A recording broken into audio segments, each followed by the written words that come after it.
네, 이재명 대통령의 유럽 순방 주요 행보 자세히 짚어봅니다. 봉영식 연세대 국제대학원 개건 교수 최영은 기자와 함께합니다. 두 분 어서 오십시오. 안녕하세요. 이재명 대통령의 첫 벨기에 방문 정상회담 결과 청와대 브리핑 먼저 듣고 오겠습니다.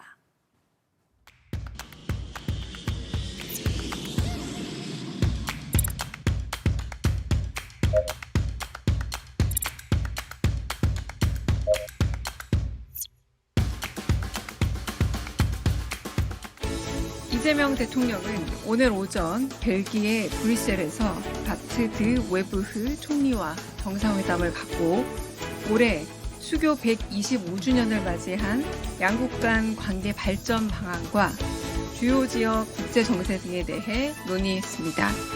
양 정상은 올해로 발표 15년 차를 맞는 한 EU FTA를 토대로 양국이 견고한 경제, 통상, 협력 관계를 구축하고 있는 점을 평가하고 특히 배터리, 소재, 에너지 분야에서 양국 기업 간 투자가 지속 확대되어 향후 전략산업 중심으로도 협력이 확대되도록 관심을 갖고 지원해 나가기로 했습니다. 양측은 이번 방한 계기로 체결되는 중소기업 및 스타트업 발전 협력에 관한 양해각서를 통해 양국 중소기업 간 소통과 협력을 강화하고 양국이 중소기업의 상호 해외 진출 거점으로 역할하며 동반성장할 수 있도록 함께 노력해 나가기로 했습니다. 네, 첫 방문국 벨기에 국왕 그리고 총리와 각각 정상회담을 했습니다. 자, 그동안은 미국, 일본 같은 우방국 중심이었다면 이제는 외교 무대의 지평이 좀 넓어진 것 같아요. 이번에 이제 이재명 대통령이 이제 집권 2년 차를 맡게 됩니다. 예. 지난 1년 동안에 이재명 대통령이 14개의 국가를 방문했어요. 그 거리로 본다면은 지구를 3.8바퀴를 순방한 셈입니다. 네. 그래서 이번 2년 차 정상 외교는 그동안 상대적으로 교류가 많지 않았던 국가들과의 외교 무대를 넓히고 특히 세일즈 외교, 우리 기업의 유럽 시장 진출을 지원하는 데 이제 방점이 찍힌 것 같습니다. 근데 아까 이재명 대통령 스스로가 이야기했지만 양국 국민 삶에 실질적인 도움이 되는 성과를 얻겠다고 하셨는데 네. 이 점이 특히 지방선거가 끝나고 이재명 대통령에 대한 지지율이 급락한 그런 상황에서는 굉장히 엄중한 과제라고 말씀드리겠습니다.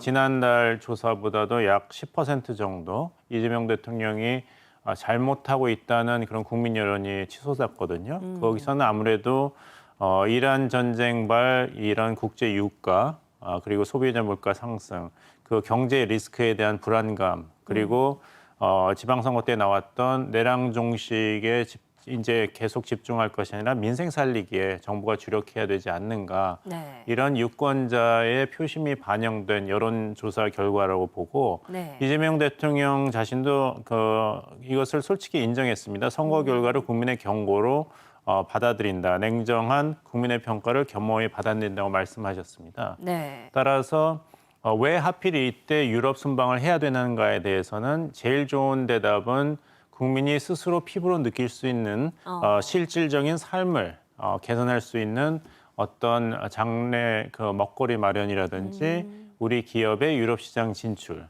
그리고 외교안보 분야에서의 성과 이런 것을 보여주는 것이 가장 좋은 대답이 되겠죠. 따라서 이 장기간 유럽 순방에서 이재명 대통령의 어깨는 상당히 무거울 것 같다. 왜냐하면 2022년도에 윤석열 대통령이 첫 유럽 순방을 했을 때 예. 당시 야당 민주당에서 굉장히 비판을 했습니다. 경제가 이렇게 어려운데 왜 나토 정상회의 가는가? 그때 국민의힘과 윤석열 대통령의 대답은 그것은 이전에 문재인 정부 때부터 한국이 일본, 호주 그리고 뉴질랜드와 같이 EP4 인도 태평양 지역의 4개국 정상회의로서 초청을 받은 것을 갈 뿐이다 했는데 굉장히 정파적으로 서로 갑론을박을 했거든요. 예. 따라서 이번에 이재명 대통령의 유럽 순방도 굉장한 성과가 없으면 또 이런 정파적인 정당 간의 비판이 오가는 그런 굉장히 시끄러운 물결에 휩싸일 확률도 있기 때문에 예. 그 국익을 위해서 앞장서고 있지만 굉장히 어려운 환경에서 시작한 유럽 순방이다 이렇게 예. 봅니다. 실질적인 성과를 가져오는 실용외교 관점에서 짚어주신 것 같은데요. 자, 수교 125주년이었습니다. 자, 벨기에는 6.25 참전국이기도 하고 그동안 역사가 굉장히 깊은데 정상회담 결과 짚어주실까요? 네, 일단 첫 유럽 순방국 벨기에 잘 마무리가 됐는데 예. 시차 때문에 거의 이 방송 들어오기 전에 우리 오늘 새벽까지도 계속 일정이 이어졌잖아요. 네. 잠은 좀 주무셨는지 모르겠는데 저 따라가느라 잠을 좀 저까지도 설친 것 같습니다. 네. 그만큼 촘촘한 일정 벨기에에서 이어졌는데요. 현지에서 아까 보셨다시피 강유정 수석 대변인 브리핑을 열었는데 그 내용 중심으로 다시 한번 성과 짚어보겠습니다. 먼저 두 나라 경제와 첨단 기술 분야 협력 강화하기로 했습니다. 중소기업, 스타트업 발전 협력 양해각서 체결을 했는데 이 내용이 뭐냐면 양국 그 중소기업과 스타트업 기업이 각 상호 나라를 거점 삼아서 벨기에 국가들은 우리나라를 아시아 진출로에 그 거점을 삼고 우리도 유럽 진출로로 삼는 뭐 그런 상호 교류를 강화하자 이런 내용이고요. 그리고 벨기에는 아이맥이라는 연구기관이 있어요. 이게 세계 최고 수준의 반도체 연구기관인데 여기 우리 한국 연구진 120명 이상이 지금 연구 활동을 하고 있다고 해요. 이번에 이 아이맥과의 나노 반도체 기술 협력도 강화하기로 했습니다. 이 벨기에 드총리가 세계적인 반도체 기업을 둔 우리 한국과의 이번 그 반도체 협력이 벨기에에도 유익한 일이라면서 본인도 관심을 갖겠다고 강조하기도 했습니다. 다음으로 주목할 점은 미래 세대를 위한 교육 교류입니다. 벨기에 명문 루벤 대학교에 한국학 교수직을 신설하고요. 인천 송도에 있는 겐트 대학교 글로벌 캠퍼스 내에 대학원 과정도 신설을 하기로 했습니다. 네. 이 양국의 더 활발한 교류를 위해서 또 주목할 점은 직항 노선 재개하기로 했습니다. 예전에 있었었나 본데 지금은 좀 끊겼나 봐요. 예. 다시 신설하자 이런 논의를 재개하기로 했고요. 마지막으로 좀 중요한 점이죠. 안보와 평화를 위해서 두 정상 연대를 더 강화하기로 했습니다. 유럽과 아시아 안보는 하나다 이런 인식을 함께 하면서요. 더욱더 연대를 강화하자 이런 데 뜻을 모았습니다. 이 대통령 이날 6.25 전쟁 당시에 벨기에 파병에 깊은 감사를 다시 한번 전했고 드총리는 유엔사 회원국으로서 한반도 평화에 계속해서 지지하겠다라고 화답하기도 했습니다. 네, 다양한 결과 보따리를 가져왔는데 여태까지 정상회담을 취재해온 기자로서 자 이번 정상회담 결과에 점수를 매긴다면 몇 점 정도 주시겠습니까? 갑자기요? 아하, 네. 또 방송이니까 또 객관성을 유지해야 되니까 더 많은 점수를 주고 싶지만 한 90점 정도 주고 싶은데 네. 일단 저는 이렇게 뭐 거대한 담론도 좋지만 이렇게 실질적으로 양국 뭐 교류 위해서 직항 노선 재개하겠다 이런 뭐 반도체 우리 또 코스피 중요하잖아요. 네. 협력 강화하겠다 이런 우리가 좀 국민들이 실질적으로 체감할 수 있는 성과를 가지고 온 것에 높은 점수 줘야 되지 않나 이런 생각이 듭니다. 네. 또 전반적으로 경제 협력에도 상당한 비중을 둔 것 같은데 봉 교수님께도 점수를 안 물어볼 수가 없죠? 예, 저도 우수 평가를 주고 싶습니다. 기자님께서 말씀하셨다시피 외교 안보에서 이제 거대한 담론, 그것도 중요하지만 결국에 가서는 실질적인 다시 이재명 대통령 스스로의 발언으로 돌아간다면 국민의 실질적인 삶을 개선할 수 있는 성과를 받아오겠다 했는데 그렇게 본다면은 이런 기업 간의 협력이라든지 교육, 교류, 그리고 직항 항로 개설 등 이렇게 실질적인 장기적인 양국 간의 아니면 양 경제 공동체 간의 협력의 토대가 될 수 있는 성과를 얻은 것이 어떻게 본다면은 더 중요하다고 할 수 있겠죠. 네. 정상회담의 전반적인 구체적인 성과에 대해서는 어떻게 평가를 하시는지요? 이제 구체적인 이제 합의 상황과 성과부터 말씀드린다면은 예. EU가 사실 세계 최대 무역 블록입니다. 우리나라에게는 3대 교역 파트너이기 때문에 이 27개국 경제 강국이 모여 있는 EU의 중요성은 다시 한번 강조할 필요가 없을 정도입니다.